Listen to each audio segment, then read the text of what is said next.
தூத்துக்குடியில் கடந்த 2 நாட்களாக பெய்து வரும் கனமழையின் காரணமாக அரசு மருத்துவக் கல்லூரி மருத்துவமனையை மழைநீர் சூழ்ந்திருக்கிறது. அந்த நேரடி காட்சிகளை பார்க்கலாம்.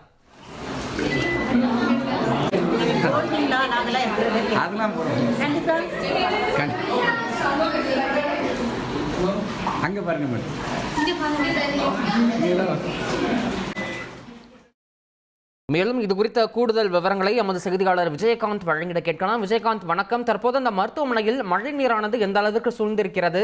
அங்கு இருக்கக்கூடிய நோயாளிகள் தரப்பிலிருந்து என்ன சொல்லப்படுகிறது? இந்த மழை நீரை அகற்றுவதற்கு எதுவும் நடவடிக்கைகள் எடுத்திருக்கிறார்களா? உங்களுடைய கள தகவல்.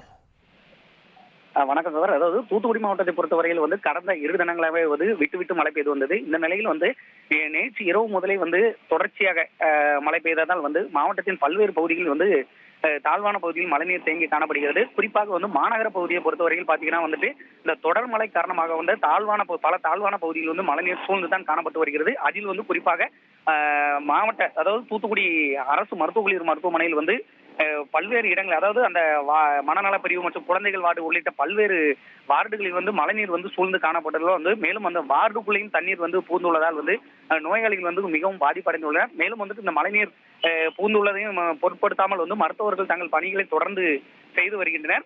ஆனால் அங்க இருக்கக்கூடிய நோயாளிகள் மிகவும் ஒரு அவதிக்குள்ளாகிய நிலைதான் காணப்படுகிறது. இதனால் இந்த மனநல பிரிவு குழந்தைகள் வார்டு பாத்தீங்கன்னா கீழ்த்தளத்தில் இருக்கக்கூடிய நோயாளிகள் பெரும்பாலும் மேல் தளத்திற்கு மாற்றி மருத்துவ சிகிச்சை மேற்கொண்டு வருகின்ற மருத்துவர்கள் தொடர்ந்து அங்கு தேங்கி இருக்கக்கூடிய மழைநீரை வெளியேற்றுவதற்கான பணிகளிலும் தற்போது ஈடுபட்டு வருகின்றனர்.